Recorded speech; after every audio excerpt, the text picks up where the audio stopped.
Well, it's wintertime in the great Pacific Northwest. And people ask me why the water comes on even before I do. I'm Dorothy Wilhelm. And the reason is that I used to come out of the water tastefully clad in a geriatric bathing suit, but it got too cold for that. So the idea behind the water was that we are swimming upstream to meet interesting people that you wouldn't ever meet anywhere else. And today, I have got somebody very special for you to meet, Zane Sundberg, and I'm going to have to ask him to repronounce his name because I think I ruined it. Has got a message he really wants to share, and you're going to want to hear it. Zane, welcome. Thank you. Did I say your name right? Yep, Zane Sundberg. Oh, I left this. I put too much D in, didn't I? That's okay. Okay, Zane, tell us what you're doing here. Well, my name is Zane Sundberg. I'm a registered nurse, and I'm the director of nursing here at the Convalescent and Rehabilitation Center, or skilled nursing facility on Panorama grounds. And you've been here. How long did you say you'd been here? 13 years. I've been in my position as a director for a little over 6. And the reason we wanted to talk, and I know we've had a couple of chances to talk before, and I know that you're very concerned with the kind of care that people get as they get to, the last of life. The best is yet to be, as the poem says. And you had some information that you wanted to share with us, that you feel like we don't have the full information, and that we have a lot of misconceptions about the kind of care that comes to us. It's small a thing is, and I guess it's all right to say I'm in assisted living because I know where I am, is that I didn't want to be here. The last thing I wanted was to be in assisted living, and I didn't think I needed to be here. And when I walked around, I thought I walked around just fine. And then my children said, they began to see that I was what you'd call walking a little funny. And my best friends, I thought they would surely stick up for me and say, "Oh, no, you're fine." They said, "Oh, thank God." and that's just, a perfectly lovely place to be in assisted living. But then as time goes along, sometimes there are things that cannot be controlled and must be treated. And we mostly have some pretty bad ideas about that. And that was kind of what you wanted to cover, I think. Right. There seems to be a wide stigma about the care that people receive when they're in a nursing home or the nursing home environment in general. And I've been able to see many changes occur over the last decade, just since I've been a part of this industry, as far as moving towards providing a home-like environment, a wide variety of activities, giving much more freedom to the resident and their families to make decisions on care and what kind of activities they will participate in. Just many of those ins and outs, and trying to cater to what residents and their families really want for this time of their life. And though that sounds really encouraging, can you give any examples of what we might see? I'm thinking my mom, died in a nursing home in Spokane. Mm-hmm. And pretty much, this is, older, pretty much what you'd expect in a nursing home. It was, nobody was cruel, but it certainly was not a place you'd want to be. And you're saying, I think, that things have changed. Yeah, I mean, historically, I think nursing homes are seen as a very dark environment where people oftentimes go to pass away. Now, having my experience that I have here, I mean, I will say we do provide end-of-life care and prepare for those times in people's life, but we also prepare for people to live out the rest of their years if they're in long-term care here at a very high quality of life and enjoying themselves and the people around them and maintaining those relationships that they've developed throughout their life. Zane, I want you to stop. I want you to say that again. We really focus on maintaining, making people's last few years, if that's what they choose to do in this building, as positive as possible when it comes to the interactions with their family members, their friends, the staff here, the activities they attend, and just their day-to-day activities. Can you tell us a little bit about what changes we might see or might become aware of from Mama's nursing home? Right. Well, there's much more focus on personalized activities and ensuring that it's a home-like environment the way they want. We have residents bring in their own personal items from their house, whether that be computers or decorations, and try to create that positive environment so they can, thrive while they're here, and make them comfortable, whether that's, partaking in activities like sewing and, watching movies. We offer massages, many activities. There's live performances here weekly, group activities. Many of our residents attend outings with each other where they attend sporting events. It's not just a cloudy environment. It's very lively here, actually. And residents oftentimes come through the doors very resistant to not only receiving care, but this kind of environment in general. And oftentimes by the time they discharge home or have been here for some time, they're very happy with everything that's going on with them. And, it's a joy to see. It's one of the most gratifying parts of my job is seeing people go from very hesitant about being here to being very comforted knowing that we're here for them when we need them. Well, that is very comforting. And one thing that impressed me, I think, is I believe that you have a separate activities director or department for the center. It isn't one person doing the whole big area. So Right. that there are special things for the people that are at the convalescence center. Yep, we have our own dedicated activities department with many staff members that conduct all of our independent and group activities, and transport residents to the outings. They go shopping, and they actually, many of our residents do many of the things they would do on a normal day-to-day basis at home. Well, I did a show. I probably told you because I tell everybody everything. But I did a show when I first moved here, and everyone was there. They all came and sat around where I was, and I taught them a cheer, and the cheer I taught them was, "We know some stuff." And it's very encouraging because older people, we do know a lot of stuff, and people don't always give us credit for knowing stuff. So that was what we did. So I think an important part of it is that not all nursing homes are created equal. I'm sure that's true.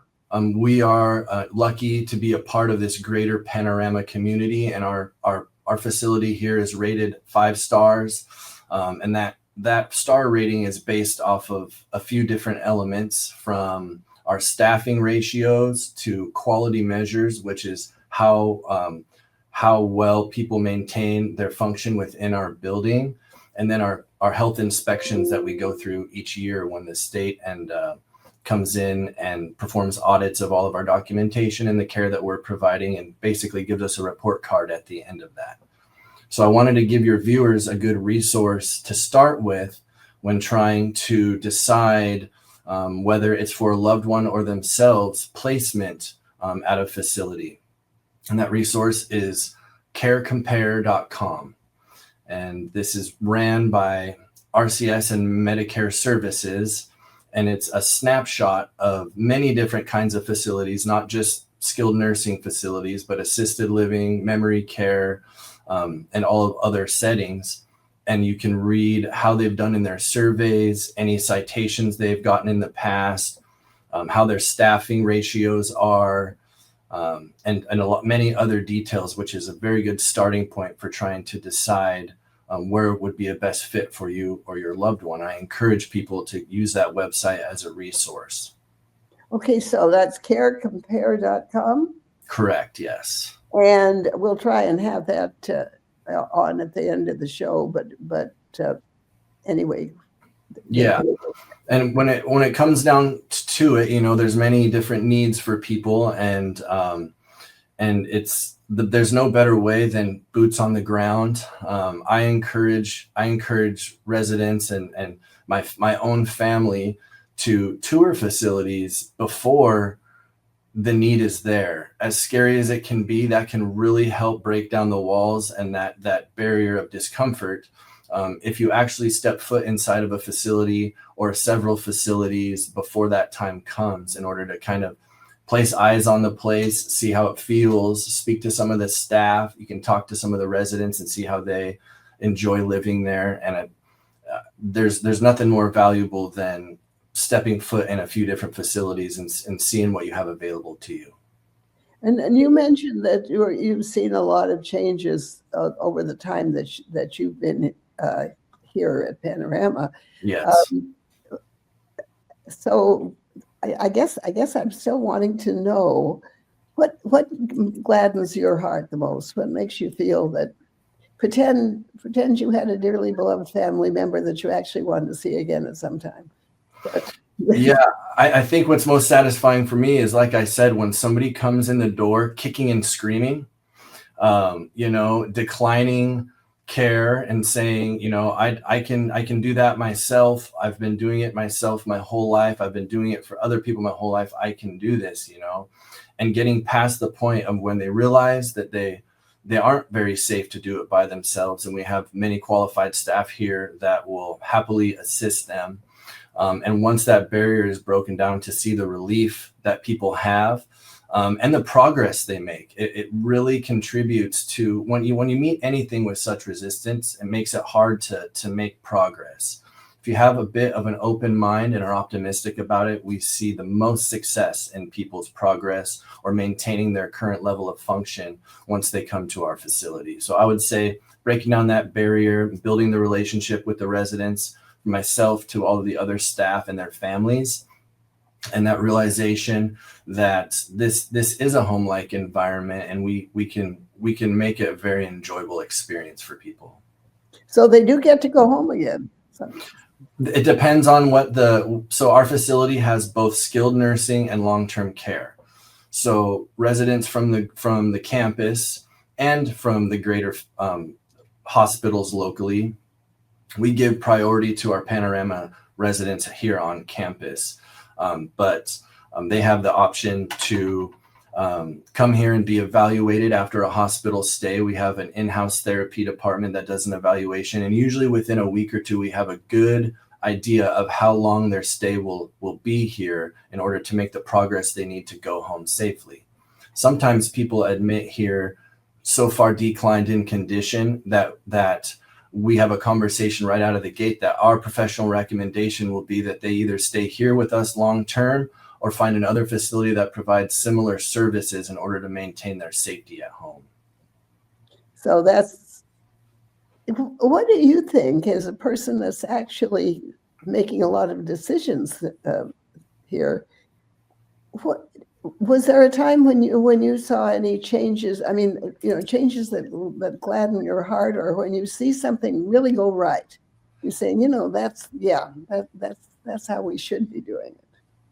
Yeah, I mean, a good example is when I first started. We have residents that come in with cognitive decline that might be confused when they first come to the facility.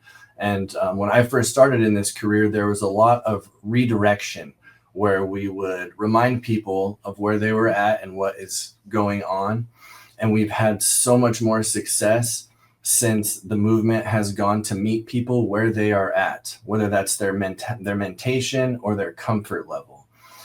We are a no restraint facility. There's no belts. People aren't held down to their beds like has happened in years past in nursing homes. We don't even have any alarms that go off. When people, if somebody who's not cognitively intact tries to get up and is maybe unsafe for themselves, we have other avenues that we take to try to maintain people's safety, as well as their dignity and independence. So to see people really thrive, even once they've transitioned to long-term care here, is always very, very gratifying. So this is something you feel really strongly about, isn't it? Yeah, it is, because when when I graduated nursing school, I didn't dream of working at a nursing home. I wanted to work somewhere exciting like the Of course. emergency room or the operating room. And this particular position was going to be a stepping stone for my career. And it did not take me very long to be in this facility to fall in love with not only the staff and the environment, but the residents.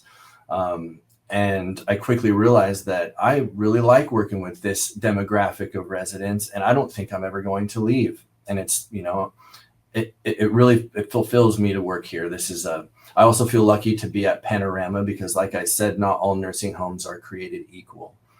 So It's an unusual place. It really is. it's a very special place, but there's many other facilities out there that are very, very accommodating and well kept, and have a very high standard like we do. You just have to look for them. Well, what would you look for? That really brings up a very good question. What if you're looking for a place again? We trot that relative out that you liked again. What would you what would you look for? I know I've been here 3 years, and I will tell you I haven't been the most delightful person to have around always, uh, but Sometimes those are my favorite people, Dorothy. the thing was that I felt like I definitely wasn't time. It was definitely not time for me to be, here in assisted living, and I didn't have to. And they would they're just overreacting. So I expected. So my children had all agreed that this would be a safe place, but a happy place. And so finally, I said, I called my friends and I thought they would stick up for me. And I told them that they were making me go, this is place. And they all said, oh, thank goodness, I can't believe it. Support from your friends and family is very important and can go a very long ways. And that really helps also, people's acceptance when they do come to a facility like this. So has your mind changed now, Dorothy? How do you feel?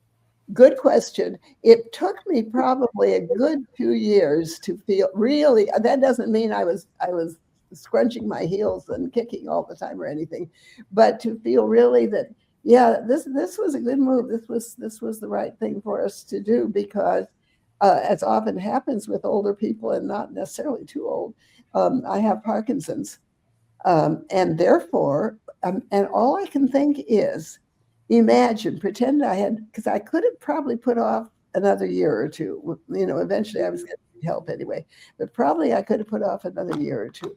Then I would be here trying desperately to work out being in a new place while being treated for, this, Right. and you notice I don't even know what to call it.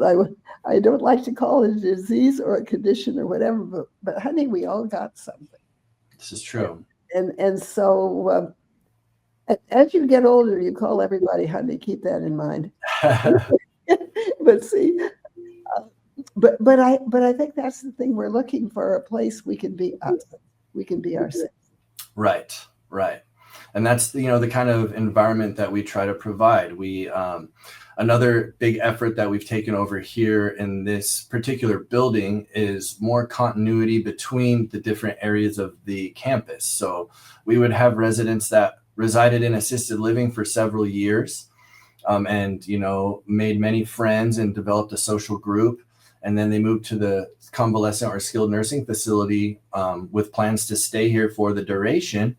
And they had a tendency to lose contact with their prior friends and connections that were in other areas of the campus. So we've really made many efforts in the past few years to make it much more cohesive, to where our activities department works with the assisted living activities department. And we try to get residents together who have been social in the past and even do, outings. Like I said, everybody attended a couple baseball games last year, and just had such a good time. And that's just kind of the tip of the iceberg. Yeah, it is true. There are, and I think you look for that. For instance, I have a place here where I can continue doing my podcasts, and that is, I don't think that's too usual. Is that I always say, find a place that'll let Dorothy be Dorothy. Find a place. Absolutely. And I really feel that the industry is moving in that direction. I've seen it become so much more accommodating in that way. You know, instead of being so industrialized, we really try to disindustrialize everything, from the equipment to the furniture to the decor of the building. To get back to what you said, what to look for when you go into a facility, looking as a loved one, look to the residents that are already there and talk to the staff. You can tell a lot by walking through the front door and just taking a 360 view snapshot, what the place looks like, what it smells like, and what it feels like. There's different vibes in every building, and you just really should you be doing yourself a favor by looking around and at many different options and picking what's best fit for you. And that's really great. And Zane, you won't believe this, but our time has passed. And therefore, if you have one last very, very motivating and an inspirational thought, this would be the time. Well, honestly, I just enjoy being a part of breaking this stigma down. I try to talk about it with anybody who will listen. I can be very passionate about it, and I just think there's a lot of misunderstandings about what occurs behind the walls of a nursing home, especially after COVID. It seemed to kind of reinforce people's fear of a nursing home. So honestly, I encourage people to come and visit and drop in and say hello to people and to the staff here, and to become acquainted with this environment before you discount it from your future, because facilities like this can also really help extend your independence rather than take it away if you utilize it correctly. So, many people, like I said, don't utilize all the resources before coming to a facility like this. Oftentimes hospitals will give you advice on where to go and what they think, but really the families and the residents themselves should have much more input when it comes to where they're going and what facility they're going to. Well, Zane, thank you so much. Zane Sundberg, thank you for being here. And you did have that publication or the website, carecompare.com. And what will they find there when they go there? It's pretty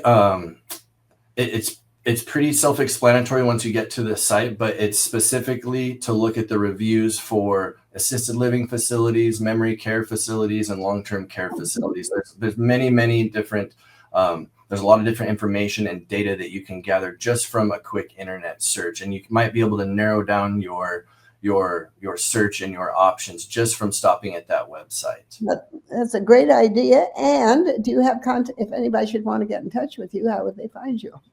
Yeah, people can send me an email directly if they would like at Zane, Zane Sundberg, Sundberg at panorama.org. And I'd be happy to answer any questions, as well as provide tours for anybody who's interested in placement here at Panorama Convalescent and Rehabilitation Center. Thank you, Zane Sundberg. It's been a joy having you. I wouldn't have thought I was going to say that, but it's been a joy having you here. The pleasure is all mine, Dorothy. I appreciate your time. Thank you so much. And this has been a project of the SOB Radio Broadcasting Company. SOB stands for Spunky Old Broads, and all the hosts are women over 50. So be with us again. We swim upstream, a new one every week. So thanks so much for being with us. And Thank you, Dorothy. It's been a pleasure. Thank you.